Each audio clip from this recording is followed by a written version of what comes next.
sebut nama Allah di kolbu, baru baca la ilaha illallah. Jadi kenapa kebanyakan orang kalau zikir tidak ada rasa di kolbunya? Karena kolbunya kosong. Kolbunya belum dibacakan Allah. Makanya dalam ayat ini dimulai dari Allahu la ilaha illahu. Baca dulu Allah di kolbumu, isbat. Jadi bagaimana caranya? Ketika membaca la ilaha illallah, di kolbu sudah membaca nama Allah. Maka ayat ini dalil sebenarnya. Surat Ali Imran ayat 2. Sebenarnya ada yang lebih jelas dan kita sudah hafal semua. Ayat kursi. Ayat kursi depannya apa? Allahu la ilaha illahu. Dia Allah, dialah Allah, tiada yang berhak disembah, Tuhan yang berhak disembah kecuali Dia. Ini di kolbu. Saya ulangi, metodenya gimana? Isbat, nafi, isbat. Terjemahannya apa? Tetapkan nama Allah di kolbu, lalu tolak semua Tuhan, lalu ulangi menetapkan nama Allah. Allahu la ilaha illahu, ya. Gitu.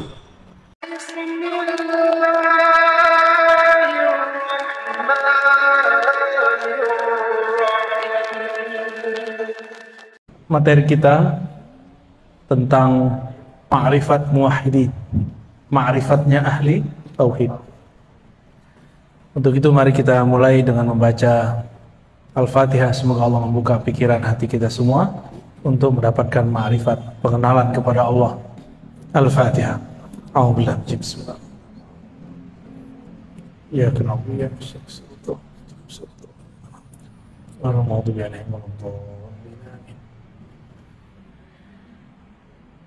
Kita masuk ke materi. Begini nih materi penutup ya. Ma'rifatul muwahhidin. Ma'rifat ahli tauhid. Ma'rifat ahli tauhid. Ma'rifat pengetahuan al-muwahhidin, orang-orang yang bertauhid kepada Allah Subhanahu wa taala.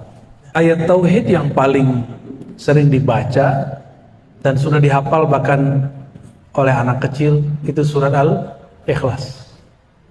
Qul huwallahu ahad. Itu dalil pertama kita. Katakanlah dialah Allah ahad. Ahad itu Esa. Esa masih bahasa Sanskerta.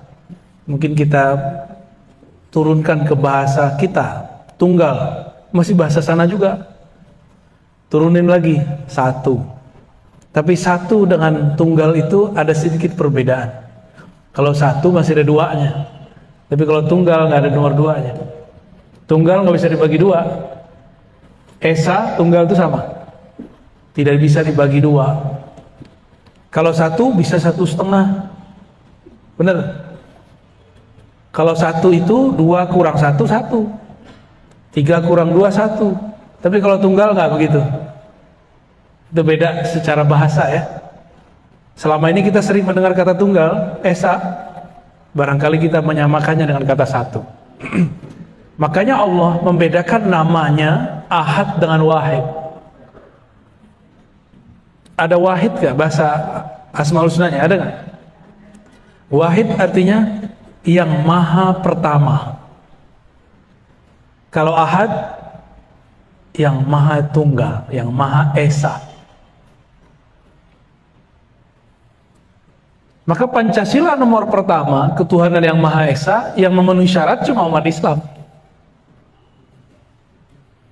Ada yang agak mendekati Yahudi, tapi Yahudi kan bukan agama resmi. Ada yang sedikit mendekati, yaitu Nasrani yang Unitarian, yang menyembah satu Tuhan. Ada lagi yang mendekati, yaitu Hindu murni. Hindu mereka mengatakan bahwa Sang Hyang Widi itu yang Maha Esa.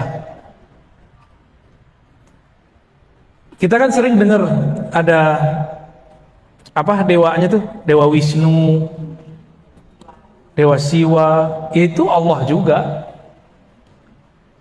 Kalau kita nyebutnya apa?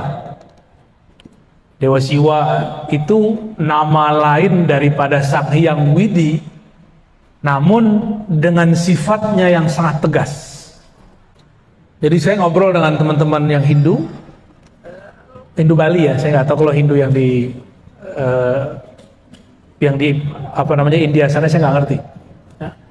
Jadi Wisnu Siwa itu adalah nama lain daripada Sang Hyang Widi itu. Rahman Rahim itu beda dengan Allah atau sama? Rahman Rahim sama, cuma namanya beda. Namun kemudian barangkali di kalangan awam mereka, jadi ada pendeta-pendeta awamnya memvisualkan Wisnu Siwa itu sosok yang berbeda dengan Sang Hyang Widi. Ya, baik. Di dalam Al-Quran ada banyak macam bertauhid. Ada mulai dari tauhidnya orang-orang munafik, orang-orang kafir. Ya. Ini tauhid level paling bawah. Sebenarnya nggak disebut tauhid. Ya. Kita sebut saja tauhidul munafikin. Tauhidnya orang munafik. Tauhid orang munafik ini lain di mulut, lain di hati. Inilah yang disebut dalam surah Al-Baqarah, yukhadi'una Allah walladzina amanu. Mereka hendak menipu Allah dan orang-orang yang beriman. Lidahnya bilang la ilaha illallah, qalbunya tidak. Ini tauhid apa namanya? Tauhid munafiqin. Yang kedua, ada tauhid muqallidin. Tauhid orang yang taklid. Apa arti taklid? Ikut tanpa tahu dalilnya. Itu namanya taklid. Apa kata kiai deh gitu. Apa kata ustadz. Tauhid muqallidin ini, kalau dia dapat guru yang benar-benar, kalau dia dapat guru yang nggak benar, ya salam. Dapat ustadz pengajian mengajarin Allah berada di atas aras, ya sudah dia ikut begitu. Akhirnya terjebak membayang-bayangkan Allah. Dulu di Masjid An-Nasr ada yang ngajarin begitu, ya. Malah ibu-ibu ditanya di mana Allah, katanya dalam mengaji. Dibacain hadis sama dia, fis sama, di langit. Padahal ini hadis bertentangan dengan hadis yang lebih sahih, Sahih Bukhari. Itu hadis riwayat Imam Muslim. Riwayat siapa? Imam Muslim ini kualitas hadisnya di bawah Imam Bukhari. Jika ada riwayat yang sahih menyalahi yang lebih sahih, maka disebut dengan syadz. Hadisnya ganjil. Dalam Sahih Bukhari, bab mengenai Isra Mi'raj, Nabi ketika naik ke langit, langit pertama, kedua, ketiga, keempat, kelima, ketujuh, tidak bertemu Allah. Bertemunya siapa? Para nabi. Sedangkan hadis ini mengatakan fis sama. Di manakah Allah wahai budak? Si budak mengatakan Tuhan Allah di langit. Berarti keliru dia. Riwayatnya keliru. Kenapa? Waktu Nabi di langit pertama ketemunya Nabi Adam, kedua terus sampai ke langit ketujuh ketemu Nabi Ibrahim alaihissalam. Ini Sahih Bukhari, yang ini Sahih Muslim. Lebih tinggi mana? Sahih Bukhari. Maka kita menggunakan Sahih Bukhari sebagai panduan. Ya. Oleh karena itu, Imam Nawawi yang punya otoritas menjelaskan hadis di mana Allah dijawab oleh perempuan di langit, itu mengatakan bahwa kata di langit di situ bukan berarti di atas, tapi menunjukkan dia mengingkari Tuhan-Tuhan di bumi. Berhala maksudnya. Yang diakui cuma Allah Subhanahu wa ta'ala. Baik. Ini tauhid apa yang tadi? Yang kedua, tauhid muqallidin. Tauhidnya orang-orang yang taklid. Apa arti taklid? Ikut tanpa mengetahui dalil atau hujjah. Nah, yang ketiga. Yang ketiga ini dalil uqala. atau ulul absar, dalil orang-orang berakal. Dalil orang-orang berakal. Tauhidnya orang berakal. Tauhidnya orang berakal, dalil itu bukan ayat sekian nomor sekian bagi dia, tapi masuk dalam pikiran dia maka diterima. Ini orang-orang yang berakal, ini momen tinggi nih. Kebanyakan orang beriman di sini atau di nomor dua tadi. Tauhid al-uqala, tauhid orang berakal. Dia mengenal Allah dengan akalnya.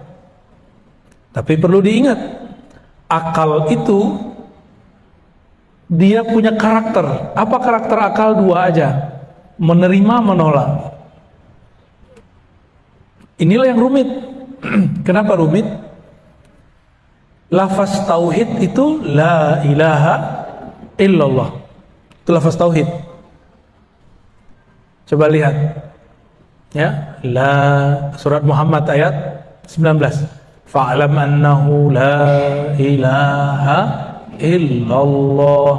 Ketahuilah bahwasannya la ilaha. La ilaha artinya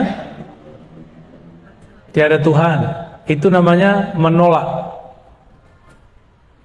Illallah, kecuali, itu namanya menerima. Bahasa Arab menolak itu nafi. Kalau menerima, menetapkan, bahasa Arabnya isbat. La ilaha nafi, illallah isbat. Coba pakai bahasa Indonesia tadi. La ilaha menolak semua Tuhan. Kebayang Tuhan apa aja buang.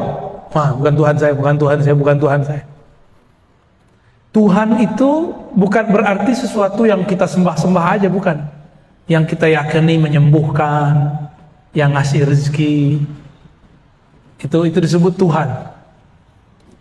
Kalau terbersit dalam hati, yang menyegarkan itu air. Nih saya minum nih, lalu saya meyakini yang menyegarkan air, berarti sudah nambah Tuhannya.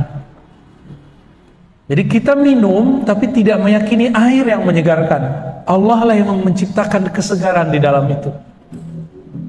Gitu. Minum obat. Ada nggak orang minum obat nggak sembuh-sembuh? Ada, banyak. Nih depan saya banyak yang minum obat nggak sembuh-sembuh. Bener. Ini umur-umuran ibu-ibu ini kan, bapak-bapak ini sudah umur-umur ya sisa-sisa sehat, banyak sakitnya. Ya, bener ya.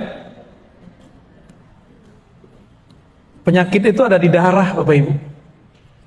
Nabi diperintahkan oleh Allah ketika naik ke langit ketujuh, apa kata Allah lewat Sayyidina Jibril, sampaikan ke umatmu, berbekamlah kalian.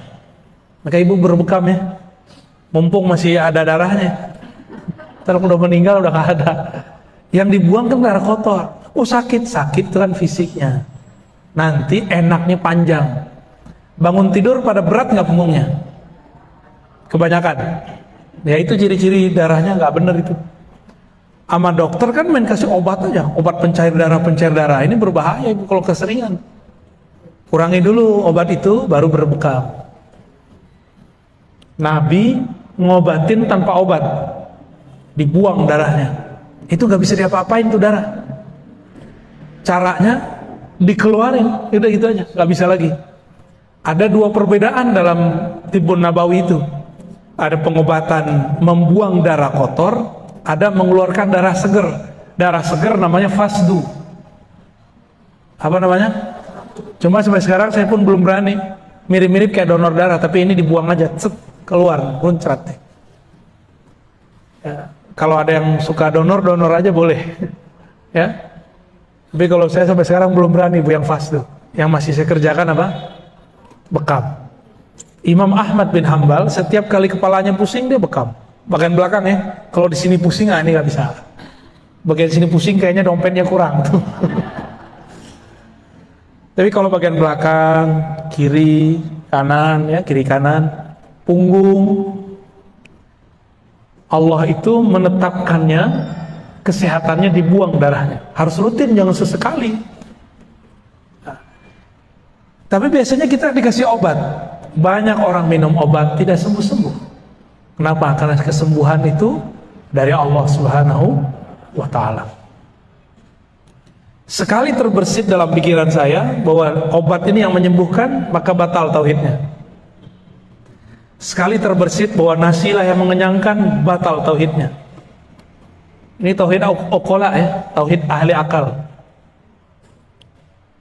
Kita boleh nggak bilang nasi mengenyangkan secara fisik, tapi secara hakikat hanya Allah yang mengenyangkan. Secara zahir kita boleh bilang air menyegarkan, tapi secara akidah, hakikat, keyakinan hanya Allah lah yang menyegarkan. Kalau enggak, udah bertambah Tuhannya. Nah ini berbahaya ya.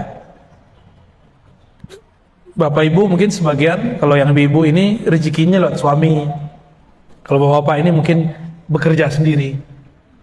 Itu cuma asbab aja. Banyak kok orang kerja nggak dapat duit juga ada. Berarti rezeki bukan lewat itu. Ada orang yang dia udah capek-capek kerja di A, dapat rezekinya di B. Bener nggak? Itu banyak sekali. Udah daftar, nggak jebol-jebol. Tahu-tahu jadinya dia mandiri. Ya. Ini tauhid uqala, tauhid orang berakal. Dia pakai akal nih. Nah, maka orang ini kalau baca la ilaha Allah, akalnya yang main. La ilaha illallah, tiada yang menyembuhkan kecuali Allah, tiada yang berbuat kecuali Allah. Itu yang dia lihat. Tiada yang menyegarkan kecuali Allah. Tapi di sini belum jadi rasa, masih teori. Ini boleh kita sebut dengan tauhid orang yang masih berteori. Ya, yang nomor 3 nih. Yang nomor 4, nah ini sudah mulai masuk kepada kolbu. Saya menyebutnya tauhid muraqabah. Tauhid apa namanya? Muraqabah itu merasa dipandang oleh Allah yang Maha Esa, merasa diawasi, merasa diperhatikan gitu. Ini gimana caranya mencapai itu? Yang merasakan dipandang, diawasi itu bukan akal, tapi kolbu. Maka untuk mencapai rasa itu, mencapai tauhid ini, harus mengaktifkan zikir kolbunya. Dulu sebagian besar ibu-ibu sudah saya ajarin zikir ya, diamalin nggak tuh? Iya katanya mau belajar zikir, kita ajarin zikir nggak diamalin. Ya, besok saya nggak ajarin lagi bu. Mahal itu bu zikirnya, saya dapatnya kemana-mana itu, bertahun-tahun saya ngamalin itu. Zikir kolbu, udah dikasih tekniknya, udah dikasih ini cara ngamalinnya, udah kita kasih fasilitas, nggak mau ngamalin juga, ya sudah, nggak akan pernah naik sampai kepada makom yang ke-4. Nah, nanti tanya sama Bunda Tina ya, ini kayak gimana zikir yang mana sih? Itu pasti nanya tuh, pada bengong. Dulu mewek-mewek dari zikir. Juga ada tuh di masjid Syuhada belakang, yang ke arah mana tuh? Ya, Ceger ya, Ceger ya bener. Itu saya ajarin juga tuh, nggak tahu masih ingat tuh mereka tuh. Pada nangis-nangis, mewek-mewek, tapi ya nggak tahu lah. Zikir itu yang bagus bukan banyak belajarnya, tapi banyak ngamalinnya. Jadi kolbu itu bahasa Arabnya sesuatu yang berubah-ubah, sesuatu yang elastis. Kalau kolbu sudah kaku, udah nggak ada rasa, udah nggak bisa diajak nangis, udah gak bisa tersentuh, berarti kolbunya, apa kata orang, tubuhnya udah baal gimana? Kalau bahasa Arabnya qaswatul qalb summa qasat qulubuhum, lalu hati mereka menjadi kesat, menjadi kasar, menjadi kaku. Tapi tenang Bapak Ibu, Allah itu maha menghidupkan ya, Allah maha menghidupkan. Yang dihidupkan Allah tidak hanya tumbuhan, yang dihidupkan Allah juga kolbu yang mati.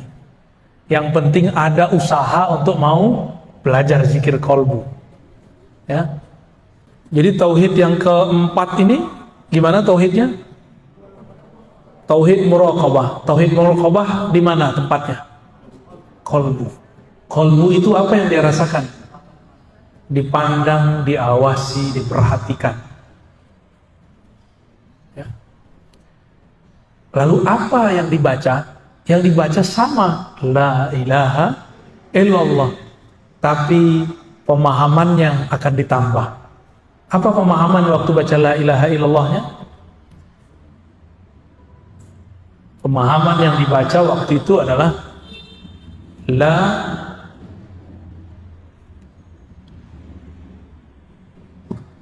tidak ada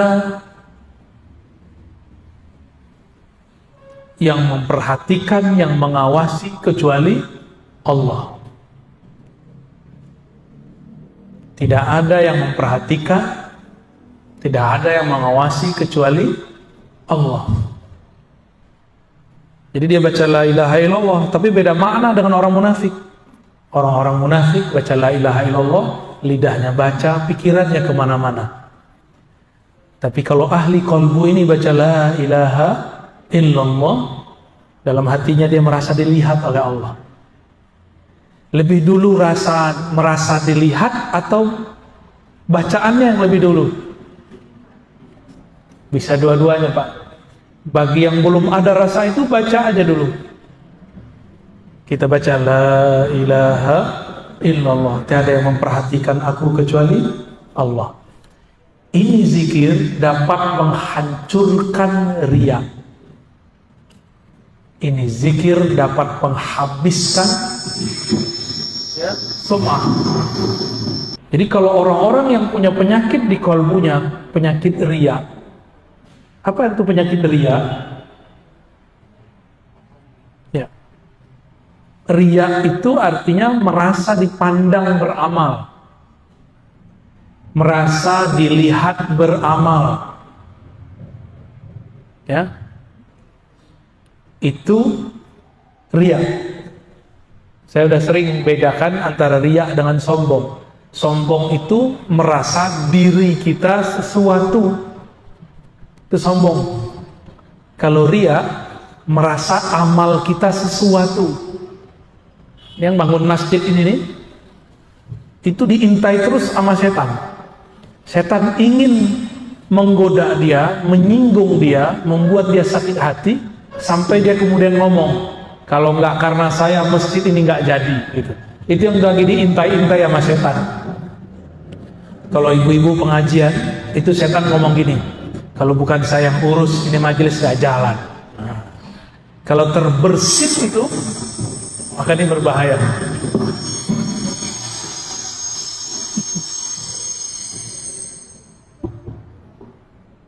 Waduh, ada angin puting beliung berkali-kali nih. Baik.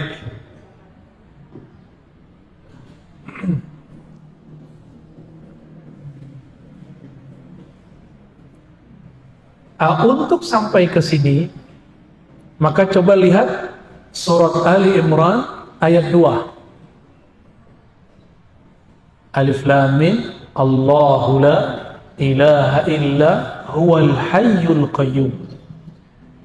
Allah tiada yang berhak disembah kecuali Dia. Dan insya Allah udah bagus, Bu. Udah bagus ya. Masih jelas kan? Udah beres, Bu. Coba perhatikan surat Ali Imran ayat 2. Allahu la ilaha illa hu. Ya, habis itu huwal hayyul qayyum ya. Allah dulu, baru la ilaha illa hu.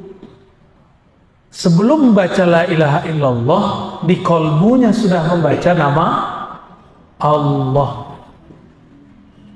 Dan saya sudah ajarkan ke sebagian besar ibu-ibu. Tahun berapa, Bu? Sebelum pandemi ya? 2019, pas sebelum pandemi. Disebut nama Allah dalam kolbu, baru kita lisannya baca la ilaha illallah. Dan saya sudah sering mengatakan juga bahwa ada yang unik di dalam Al-Quran. Di dalam Al-Quran lebih banyak lafaz la ilaha illahu daripada la ilaha illallah. Benar? Lebih banyak lafaz la ilaha illahu itu sampai 20 lebih. La ilaha illallah nggak banyak. Maka hu itu bagian dari nama Allah. Huwa bagian dari nama Allah. Apa arti huwa? Huwa itu artinya hanya dia, tiada selainnya. Hanya dia, tiada selainnya. Kalau masih terbayang bersama Allah ada sesuatu, baik itu pahala, terbayang surga, berarti belum nyampe. Tauhid orang nomor 2, tadi nomor 2 tauhid muqallidin. Tauhid muqallidin ini ciri-cirinya suka cari pahala. Dia bertauhid biar dapat pahala, biar masuk surga. Itu yang nomor 2. Kalau yang nomor 3 bukan, dia cari kedamaian, cari yang masuk akal. Ini nomor 3. Kalau nomor 4 tadi, di kolbunya yang ada adalah mencari bukan lagi kedamaian akal, tapi ketenangan kolbu. Terus nomor 1 kemana dia? Kalau nomor 1 cari aman. Tahu cari aman? Biar kelihatan aman nama orang. Maka dia baca la ilaha illallah, itu orang munafik. Sedangkan nomor 4 tadi, dia mencari kedamaian di dalam kolbunya. Maka sebelum zikir la ilaha illallah, sebutlah nama Allah di kolbu. Nah, cari ahli zikir, belajar kepada mereka bagaimana cara nyebut nama Allah di dalam kolbu. Bagi yang belum belajar talqin zikir ya, sebut nama Allah di kolbu, baru baca la ilaha illallah. Jadi kenapa kebanyakan orang kalau zikir tidak ada rasa di kolbunya? Karena kolbunya kosong. Kolbunya belum dibacakan Allah. Makanya dalam ayat ini dimulai dari Allahu la ilaha illahu. Baca dulu Allah di kolbumu, isbat. Kalau nomor 3 tadi, orang berakal, nafi, isbat. Ditiadakan Tuhan, lalu diterima hanya satu Tuhan, yaitu Allah. Kalau yang nomor 3 lain, isbat dulu, baru nafi, baru isbat gitu. Tetapkan dulu nama Allah dalam kalbu, keyakinan kepada Allah dalam jiwa, baru katakan tiada Tuhan. Nah, tiada Tuhan, ini nafi, menolak. Illallah, kecuali Allah, menerima, isbat lagi. Jadi kita kalau ulang, isbat, nafi, isbat. Kalau yang nomor 3 tadi apa? Nafi, isbat. Pakai bahasa Indonesia. Nomor 3 tadi menolak, lalu menerima atau menetapkan. Kalau nomor 4 menerima, lalu tolak semua Tuhan, lalu kuatkan lagi, terima hanya ada satu Tuhan, Allah Subhanahu wa Ta'ala. Ustadz, Buya, Kiai, Syekh, kata orang, masa nyebut Tuhan? Kan gak boleh nyebut Tuhan. Saya mau tanya, mana dalil yang melarang menyebut kata Tuhan? Ada nggak? Jangan ikut-ikutan. Kita sudah ngaji tauhid dari kemarin-kemarin, bahwa kata Tuhan itu terjemahan dari 2 lafaz, Rabb dan Ilah. Namun karena bahasa kita ini punya kelemahan, Rabbul Alamin, itu berarti Tuhan yang bersifat mencipta, sedangkan Ilah berarti Tuhan yang bersifat disembah. Tuhan juga. Jadi boleh nggak diterjemah? Ya mesti diterjemahkan. Bapak Ibu bukan orang Arab. Mukanya mungkin sebagian ada yang Arab, tapi Arab maklum. Ya, aja ngomong bahasa Arab bikin bingung. Nggak usah sok-sokan Arabisasi. Terjemah aja. Kalau Arab, Arab aja. Kalau bahasa Arab, ayo ya kita jabanin. Tapi kan pusing nanti kalau menjelasin pakai bahasa Arab. Udah dijelasin pakai bahasa Indonesia aja pusing. Bener gak? Ini maksudnya apa sih? Nafi, isbat. Isbat, nafi, isbat. Kan pusing kan? Ya. Itu baru beberapa istilah kita pakai. Ya. Jadi bolehkah menyebut kata Tuhan? Boleh. Oh, Tuhan itu pimpinan para dewa. Mana kamusnya ngomong gitu? Ngomong pakai kamus.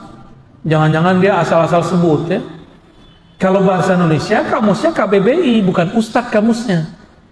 Itu Itu namanya cocok logi. Kamus cocok logi. Nggak begitu cara kita beragama, berbahasa. Bahasa, ikutin bahasanya. Ya. Orang Nasrani, orang Yahudi nyebut Allah, kalau dia orang Arab, Allah juga. Nyebut ilah sama, ilah juga. Rob ya Rob juga. Kan itu bahasa Arab. Kalau orang kita ya dipermudah lah. Jangan diterjemah gini, tiada ilah selain Allah. Kalau nama anak alay diganti, ya elah. Kan jadi repot nanti. Jadi terjemah aja ya. Jadi bagaimana caranya? Ketika membaca la ilaha illallah, di kolbu sudah membaca nama Allah. Maka ayat ini dalil sebenarnya. Surat Ali Imran ayat 2. Sebenarnya ada yang lebih jelas dan kita sudah hafal semua. Ayat kursi. Ayat kursi depannya apa? Allahu la ilaha illahu. Dia Allah, dialah Allah, tiada yang berhak disembah. Tuhan yang berhak disembah kecuali Dia. Nah, kalau ibu-ibu masih ingat tuh, bapak-bapak mungkin nggak semua pernah ikut zikir dengan saya. Di kolbunya baca nama Allah, lalu baca la ilaha illallah dengan teknik yang pernah kita ajarkan. Itu kolbunya langsung bergetar. Langsung bergetar, cash kontan. Ya. Tapi udah lupa ya. Selamat lupa ya. Ini di kolbu. Saya ulangi, metodenya gimana? Isbat, nafi, isbat. Terjemahannya Pak, tetapkan nama Allah di kolbu, lalu tolak semua Tuhan, lalu ulangi menetapkan nama Allah. Allahu la ilaha illahu. Ya. Gitu. Ada metode yang mirip dalam 3 ayat terakhir surah Al-Hasyr. Al-Hasyr ayat 22. Depannya huwa. Huwallahul ladzi la ilaha illahu. Ini digabung huwa sama Allah. Huwallahul ladzi la ilaha illahu. Berarti huwa dan Allahnya digabung. Itu sebabnya ulama-ulama, guru-guru kami dulu itu ada yang mentalkinkan dipecah itu kalimat. Huwallah sendiri, la ilaha illahu sendiri. Hu sendiri, Allah sendiri. Maka saya dulu waktu kecil saya belajar zikir Hu Allah, itu ada zikirnya. Ya. Hu Allah, ya. Dipecah lagi, Hu sendiri, Allah sendiri. Hu, dia. Dipecah lagi, Allah. Kami dulu belajar itu satu-satu. Satu huwanya sendiri, Allahnya sendiri. Nanti ada lagi zikir ahad sendiri lagi. Ahad. Kul huwallahu ahad. Ada lagi zikir as-samad, ya samad. Ada semua teknik itu. Cuma sayang, teknik-teknik ini sekarang dibid'ahkan oleh orang yang nggak mengerti. Padahal dulu sahabat-sahabat Nabi mereka ngambil teknik itu dari Rasulullah Sallallahu Alaihi Wasallam. Sayyidina Bilal waktu disiksa oleh tuannya, maka dia zikir ahad. Karena itu zikir harian dia. Kalau kita ingatnya kekasih ya, mana manggilnya gimana? Mas gitu ya. Mas. Ya meninggal baca nama emasnya ya. Kalau yang laki-laki nyebut nama perempuannya, sebut nama Allah. Itu yang paling ini. Huwa itu ada filosofinya. Huwa itu adalah nama membebaskan pikiran dari selain Allah. Itu rahasia dari kata hu. Huwa Allah. Hu itu membebaskan pikiran dari selain Allah. Jadi orang-orang yang penakut itu zikirnya Huwa Allah. Misalnya takut ada kuntilanak, gondrowo, baca aja itu di situ. Bersih tempat otak dia juga bersih dari horor. Di mana-mana ada makhluk selain kita. Gak hewan, gak malaikat, gak jin, ada. Satu jengkal di kita Bapak Ibu, tidak ada malaikat. Sudah ada dimensi lain, jin. Jadi kalau orang bilang rumah saya berpenghuni, ya iya penghuninya kamu satu. Yang kedua, ada malaikatnya kalau di situ ada sholat zikir, ada silaturahim. Yang ketiga, ada jinnya. Kalau itu rumahnya muslim, maka jinnya muslim. Jin muslim tinggalnya di genteng, Bu, atau di atap itu ditinggalnya. Kalau kita habis makan, tulang-tulang kita taruh, itu dimakan sama dia. Ya, kelihatan sama jin itu ada dagingnya. Jadi tidak benar kata teman saya, ruqyahnya tidak syar'i, ngakunya syar'i. Apa kata dia? Kalau jin itu makan asap. Asap apa? Asap menyan. Ya salam, itu mau fitnah jin itu. Itu jin kalau denger, udah keselnya banget tuh. Lah masa kita ini makan asap ya? Nggak ada jin makan asap ya. Pernah dengar nggak begitu? Nggak boleh pakai menyan. Lah di zaman dulu mana ada parfum misik namanya. Orang dulu yang nyebutnya menyan. Dibakar, sama kayak bahasa Arabnya bukhur. Bukhur kan dibakar juga, sama. Mungkin kita ngelihat ada orang Hindu Buddha atau orang-orang penyembah berhala bakar dupa. Dupa itu nggak ada urusannya sama jin atau enggak. Itu masalah orang yang bakarnya, ya. Udah bersih nih, kurang tidur, Bu. Baik, ini baru nomor 4. Tauhid ahli qalbu. Kita sudah sebutkan maknanya, tempatnya di mana, bacaannya apa, caranya gimana. Tinggal ketemu mursyidnya aja ya. Tauhid qalbu ini adalah tangga ihsan paling bawah. Nabi mengatakan, ihsan itu engkau beribadah seakan memandangnya, jika tidak, maka merasa dipandangnya. Jadi nanti buahnya, itu sholat kayak merasa diperhatiin. Tapi kalau belum, ya udah zikir yang Allah aja dulu, atau huwa Allah aja dulu, ya.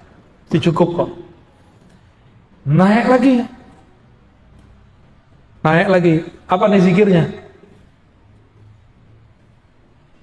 Boleh disebut zikir mukhatabah, zikir dialog. Disebut tauhidnya tauhid musyahadah, tauhid memandang Allah Subhanahu wa ta'ala. Tauhid memandang Allah. Allah bisa dipandang nggak sama ini? Bisa dipandang dengan mata nggak Allah? Dengan akal? Enggak juga. Dengan kolbu? Enggak juga. Maka tidak ada namanya kolbu memandang Allah, itu nggak ada. Kolbu dipandang oleh Allah. Inna Allah yanzuru ila qulubikum. Allah memandang ke dalam kolbumu, bukan kolbu memandang Allah. Ya. Lewat mana Allah memandang kolbu? Nah, ini yang disebut nanti tauhidnya, tauhid musyahadah. Ini ilmunya rahasia, tapi saya sebut saja. Sebut pembukaannya aja. Ini tempatnya pada ruh. Tempatnya ada pada ruh. Masih ingat ada ayat surat Zariyat, wa fi anfusikum afala tubsirun. Di dalam dirimu apakah engkau tidak memandang? Tauhid qalbu tadi yang nomor 4, dia merasa dipandang. Lewat mana dia dipandang? Lewat ruh. Ruh itulah yang memandang dia. Maka dia merasa diperhatikan. Ruh ini siapa yang memandangnya? Itulah Allah yang meniupkan ruh. Kita ini di dalam diri ini ada unsur selain tubuh ini. Saya sudah buat kajian ini berjilid-jilid, ya, dan berulang-ulang. Surat Shad ayat 72, surat Al-Hijr ayat 27, surat Sajadah ayat 7 sampai 9. Intinya sama. Allah mengatakan, aku ciptakan tubuh jasad manusia dari tanah. Setelah tubuh jasadnya sempurna, maka aku tiupkan rohku. Maka Allah membedakan antara mencipta dengan meniupkan. Tubuh kita ini dicipta, tapi ruh kita ditiup. Bagaimana cara Allah meniup? Allah yang maha tahu. Ruh yang ditiupkan itulah yang dapat izin memandangnya. Karena ruh itu adalah tiupan dari dia juga. hanya dialah yang bisa memandangnya. Maka Allah pinjamkan kepada ruh itu kembali cara memandang Allah. Nah, jika ruh kita memandang Allah disebut dengan tauhid rububiyah. Ini beda dengan rububiyah kelompok sebelah ya. Beda Bapak Ibu. Tauhid apa namanya? Jika ruh kita memandang kepada Allah disebut tauhid apa? Rububiyah. Apa artinya? Memandang peran Allah dalam keragaman alam semesta. Apa tauhid rububiyah? Memandang peran, tambahin, memandang peran keesaan Allah dalam keragaman alam semesta. Ngerti nggak maksud itu? Allah itu esa. Ibu lihat ada pohon, ada kita, ada langit, ada bumi. Dalam memandang itu semua, kita punya keyakinan bahwa semua ini diciptakan dengan kunnya Allah. Nah, maka ini tauhidnya, lafaznya ada pada kun fayakun. Ya, apa lafaz tauhidnya? Kun fayakun.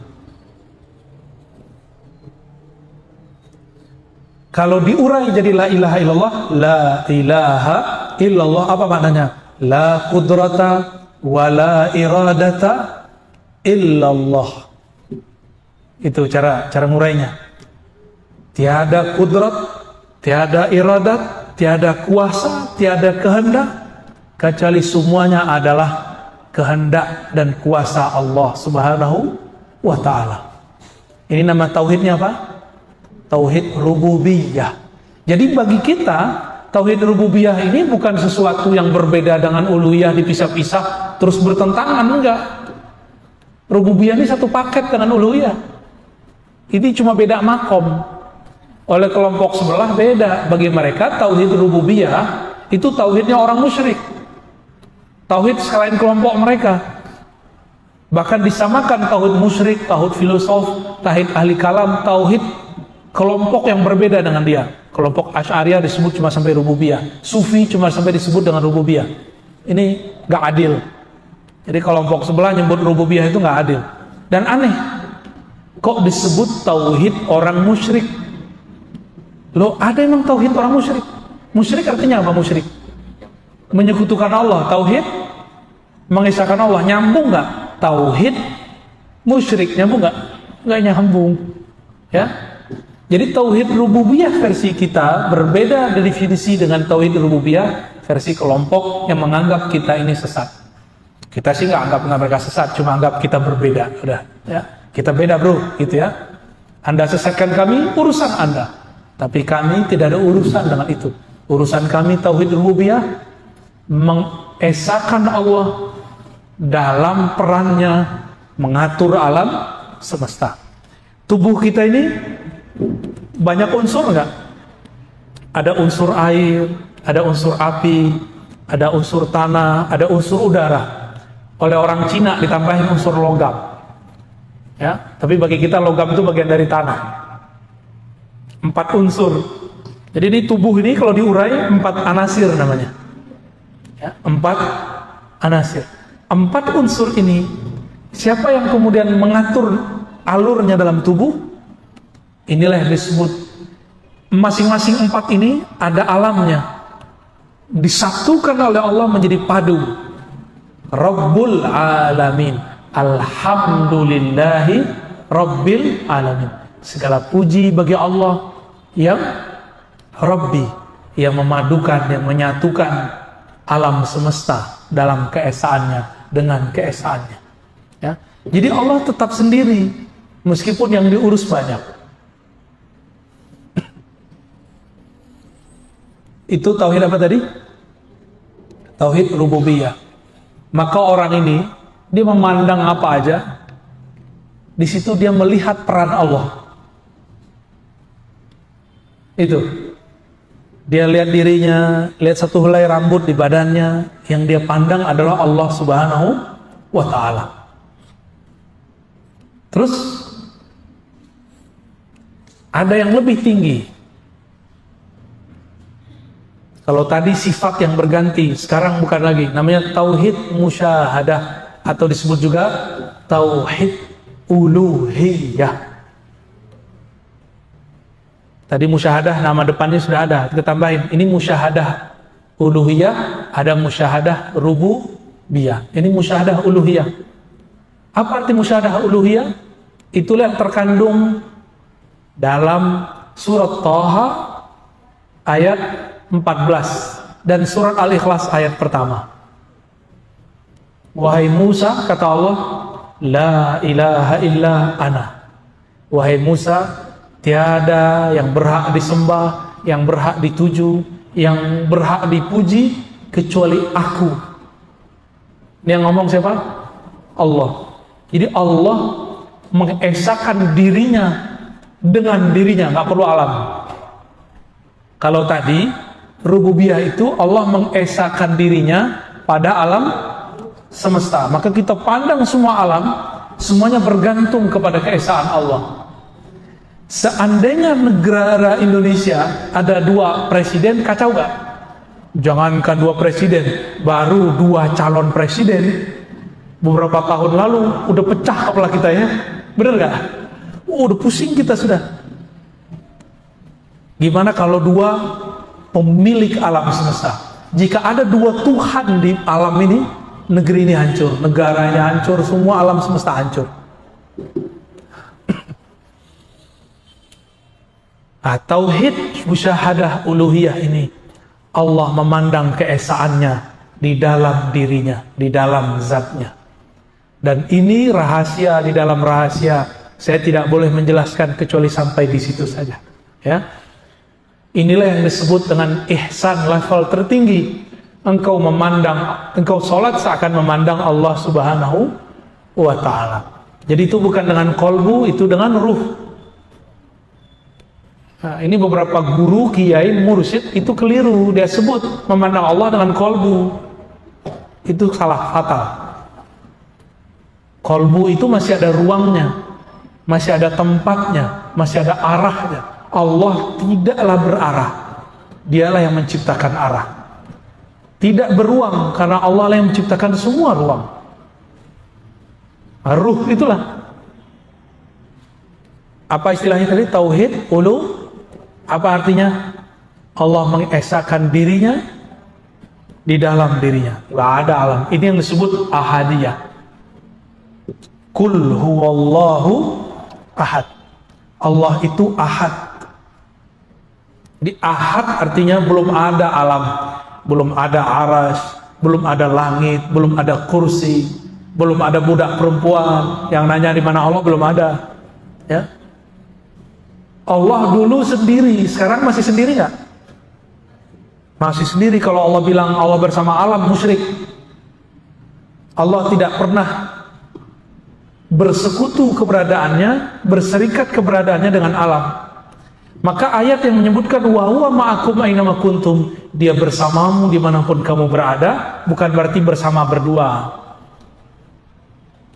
Saya mau tanya, masih kelihatan nggak bulan cahayanya kalau matahari terbit?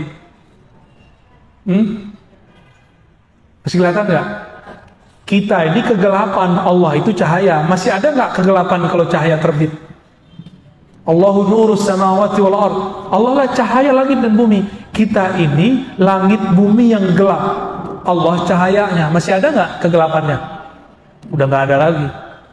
Ya. Maka tidak bisa digandengkan antara gelap dan cahaya. Kita ini gelap, Allah terbit dengan nurnya, hilanglah kita. Apa maksudnya? Jika Allah memperkenalkan dirinya kepada hamba, maka habislah hamba. Itulah makna kalam ulama. Siapa yang kenal diri, man arafa nafsahu, arafa rabbahu. Siapa yang kenal diri, kenal Allah. Siapa yang kenal Allah, hilanglah dirinya. Man arafa nafsahu, fana, man arafa rabbahu, fana nafsahu. Ya. Siapa yang kenal Allah, maka dirinya binasa, dirinya tiada. Nah, Nabi Musa waktu beliau meminta bertemu Allah, masih ingat ceritanya? Itu Allah hanya menunjukkan satu percikan cahayanya oleh Sayyid Ahmad bin Idris al-Idrisi, Imam Idris ya. Beliau mengatakan itu cahaya disebut Nur Muhammad sallallahu alaihi wasallam. Itu dalilnya. Dalil Nur Muhammad ada di situ. Jadi yang diperlihatkan Allah kepada bukit, kepada gunung, lalu gunungnya hancur, itu cahaya Nabi Muhammad sallallahu alaihi wasallam. Kok bisa cahaya Nabi menghancurkan gunung? Masih ingat nggak ada ayat tadi surah Al-Hasyr ayat 22, sekarang ayat 21. Lau anzalna hadzal Qur'ana ala jabalin la ra'aitahu khashi'an mutasaddi'a. Seandainya Quran ini diturunkan ke bukit, ke gunung, gunung hancur, binasa, tertunduk, khashi'an mutasaddi'a.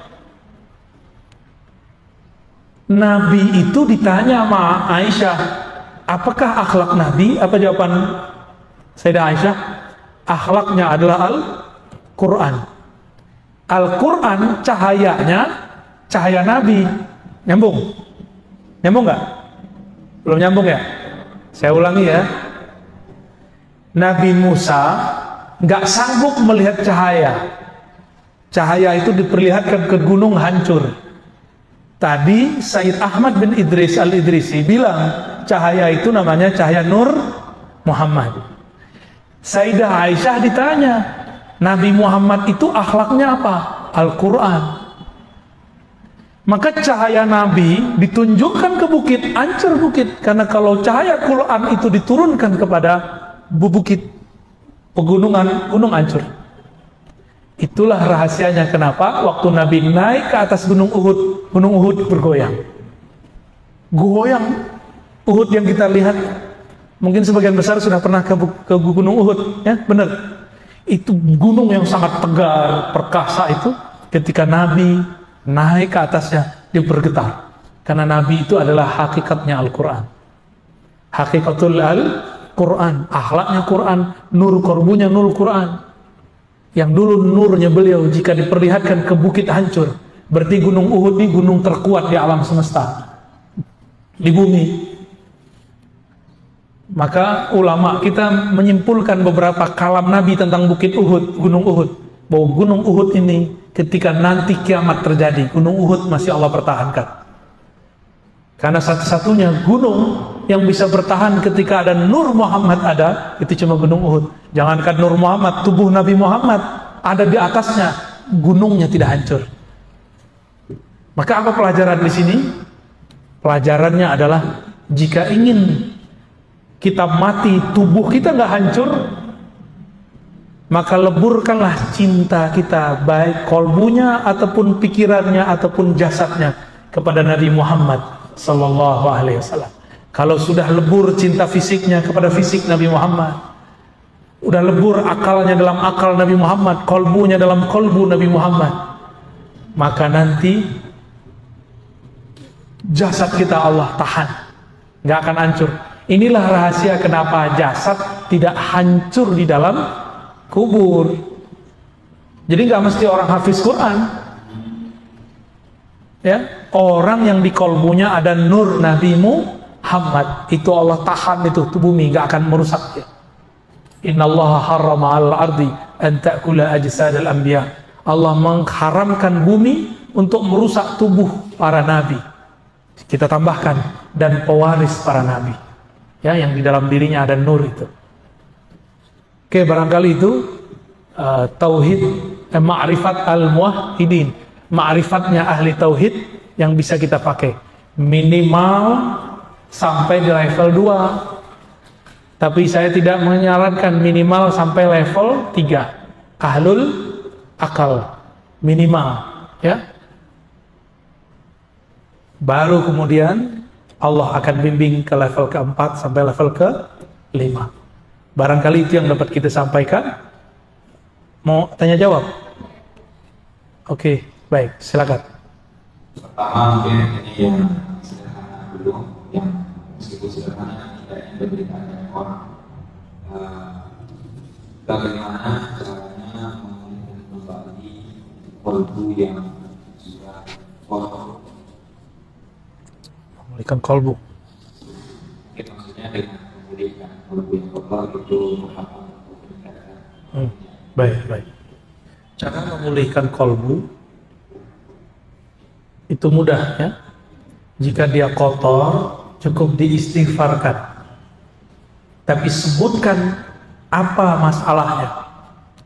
Ya Allah, ampuni kami, ampuni kolbuku, karena habis melihat yang gak benar, habis emosi, habis marah-marah. Sebutin.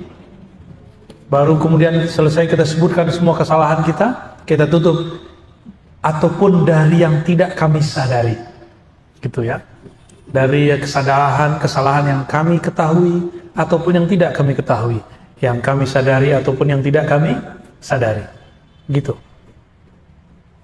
Lalu yang kedua, ini masuk ke hadis Nabi. Nabi mengatakan jaddidu imanakum biqauli jaddidu imanakum, perbaharui imanmu, hadis Imam Ahmad. Lalu sahabat bertanya, bagaimana caranya wahai Rasulullah? Nabi mengatakan, aksiru min qauli la ilaha illallah, perbanyak lafaz la ilaha illallah. Maka dari tadi saya selalu menyebutkan caranya pakai la ilaha illallah. Nggak ada lebih, cuma itu caranya, tangganya cuma itu kepada Allah.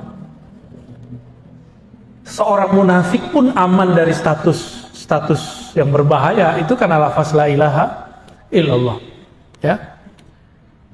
Bedanya kalau la ilaha illallah untuk menyegarkan kolbu, matanya dipejam, ya, pikirannya diistirahatkan, lidah membaca dimulai dengan kolbu. Kolbu dulu yang baca. Itu cara menyegarkan kolbu, ya. Barangkali itu.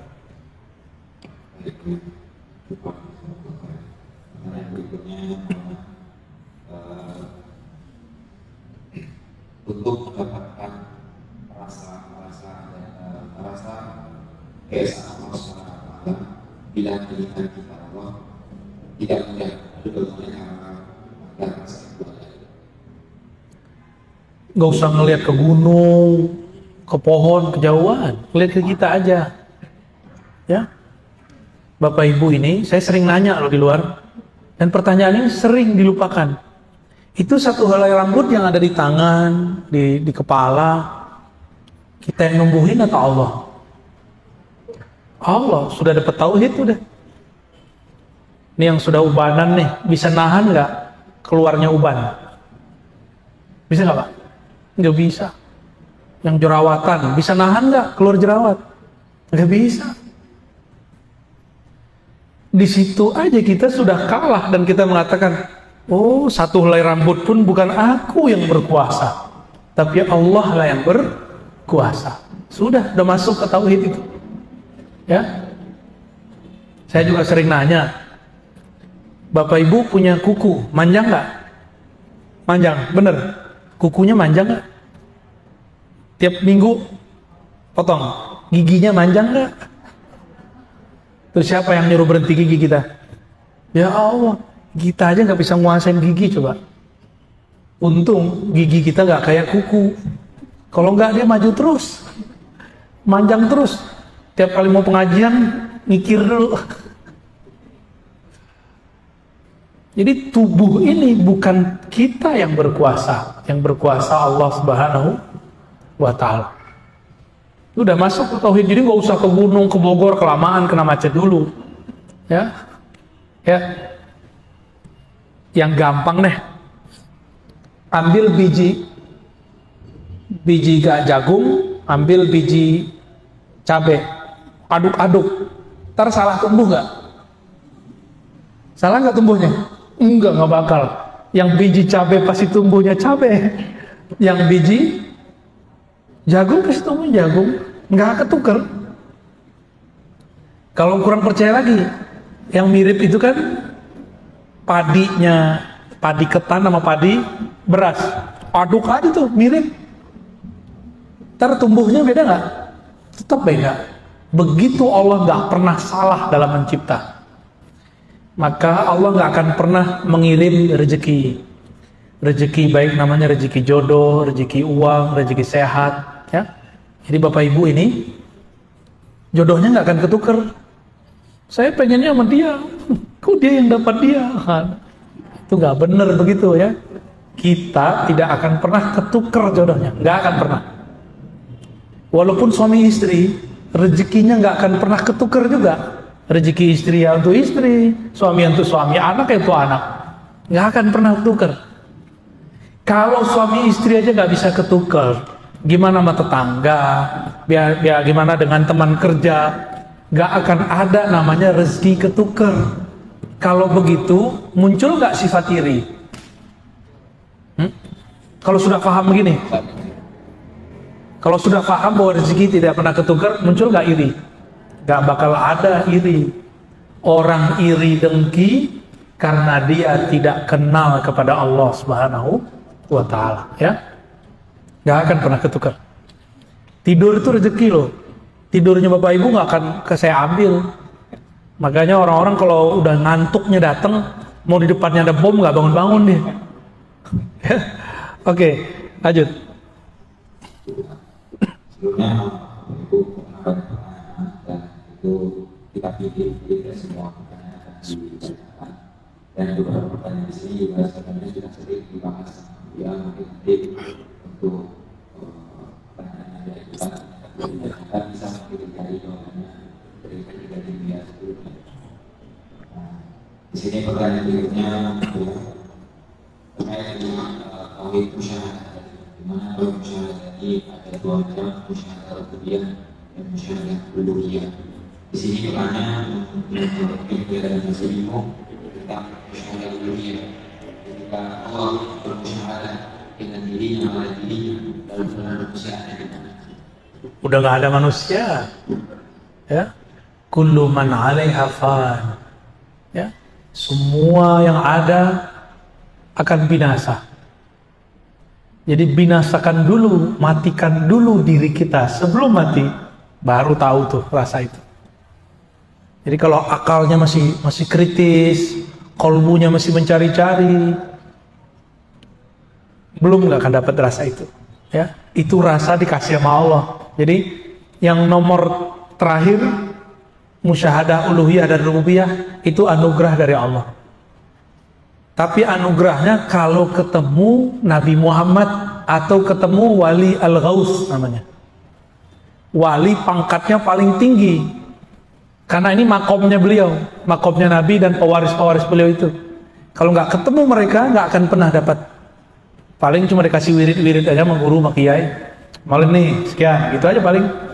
Nggak akan dapat lebih. Tapi kalau ketemu dengan Al-Ghaus, wali yang lebih tinggi dari semua wali, yang kolbu dia plok, copy paste kolbu Rasulullah. Ya, seperti Syekh Abdul Qadir Jilani, Sidi Ahmad Rifai, ya, Abdul Hasan Syazili, Ahmad Tijani, itu mereka kolbunya itu.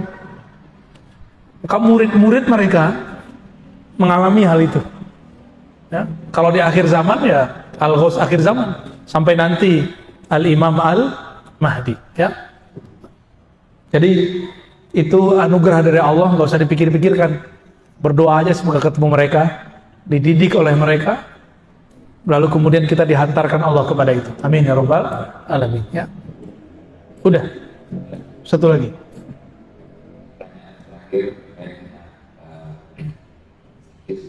Yang tadi dibahas ada zikir Allah dan sebagainya. Zikir-zikir kan ada apa zikir tersebut, zikir Allah. Hu Allah hilang kalau sudah baca ahad. Huwallahu ahad. Ahad artinya apa? Dia sendiri, maha sendiri, alone. Kalau Allah itu pencipta, Allah itu nama pencipta. Huwa, kalau ada huwa berarti ada anta, ada ana, ada kamu, ada aku. Jadi huwa Allah, hilanglah huwa Allah. Nanti Allah kasih rasa ahad namanya dalam kolbu. Yang terasa sama kita cuma Allah aja. Tapi itu disebut ahwal. Apa arti ahwal? Kondisi. Yang kondisi ini nggak boleh lama-lama, karena kalau lama-lama orangnya bisa kayak orang ngebleng. Tapi dia bukan gila. Dia kayak Laila Majnun. Cerita Majnun itu dia begitu tuh. Kelihatan kayak gila, dia bukan gila, dia sedang waras. Cuma lagi mabuk dalam itu. Nah, orang kalau mabuk di sini, nanti dia menjadi wali majzub. Apa arti wali majzub? Wali yang ketarik akalnya, yang dominan cuma cintanya kepada Allah. Makanya kita ini kalau masih pakai akal semata memahami itu gak bisa paham. Ada wali-wali yang aneh-aneh. Karena orang-orang kasmaran itu aneh-aneh. Benar gak? Laki, perempuan lagi kasmaran aneh-aneh. Gak pakai otak dia, agak miring dikit. Seakan dunia milik dia dan yang dicintainya doang. Ya. Nah, apalagi jatuh cintanya kepada Allah Subhanahu wa ta'ala. Jadi itu hanya terjadi pada orang yang zikir, para muhibbin, orang-orang cinta kepada Allah Subhanahu wa taala. Khalas ya? Bisa? Jadi obat dari semua ini cuma satu. Innallaha ma'ana, menghadirkan bahwa Allah bersama kita. Baru nanti muncul inna auliya Allah la khaufun alaihim wa lahum yahzanun, surat Yunus. Sesungguhnya kekasih-kekasih Allah tidak ada rasa takut di kolbunya. Tiada rasa sedih yang berlebihan dalam dirinya. Kenapa? Karena kolbunya sibuk menyebut nama Allah Subhanahu wa ta'ala. Ya. Ruhnya sibuk menatap Allah. Lisannya sibuk qomat kamit membaca kalimat-kalimat Allah. Tubuhnya sibuk menyembah Allah. Udah gitu aja kerjaannya. Niatkan kerjaan kita nyembah Allah. Kalau orang kerja nyembah Allah, mungkin nggak dia korupsi?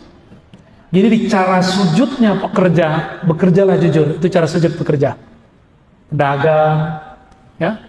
Jangan korupsi waktu, korupsi uang. Itulah cara sujud orang yang bekerja. Cara sujudnya pemimpin berbuat adil.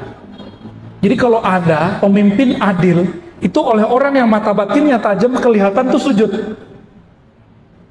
Kelihatannya sujud.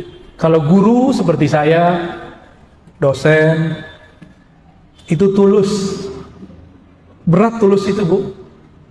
Berat, serius. Amplopnya tipis dikit tuh mulai berkata-kata tuh. Serius. Ini yang kemudian kita digampar-gampar terus sama guru kita dari dulu. Ditata terus. Supaya nggak berubah kolbunya.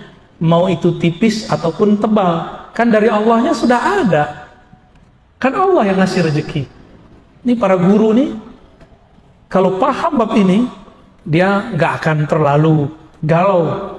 Bahkan kalau dia ngajar suatu tempat nggak dikasih honor, dia biasa aja. Pasti di tempat lain dilebihin. Begitu aja terus, ya. Cuma kadang-kadang guru ngaji aja, kadang-kadang keyakinan dia kepada rezeki Allah masih dipertanyakan. Dan saya tidak sedikit bertemu guru ngaji, Tuhannya bukan Allah lagi, tapi orang kaya yang biayain dia. Itu sering kejadian. Jadi kolbunya itu sudah nggak bergantung kepada Allah. Nah, untuk Bapak Ibu yang diberikan kemapanan, bergantunglah kepada Allah yang maha mapan. Ke guru bukan bergantung, ke guru itu bersanad. Apa arti sanad? Kita menyandarkan ilmu. Menyandarkan ilmu kepada guru. Guru kepada gurunya, nyambunglah kepada Rasulullah Sallallahu Alaihi Wasallam. Dengan demikian, maka kita akan selalu terhubung, terkoneksi dengan Allah. Disitulah tiada lagi rasa galau, rasa gelisah, insya Allah. Untuk itu semua mari kita doakan siapapun yang hadir, para pengurus, para pengajar, orang yang bangun masjid ini, semuanya. Semoga Allah berkahi, Allah ridhoi. Ala hazin ya ulikulin salihah. Al-Fatihah.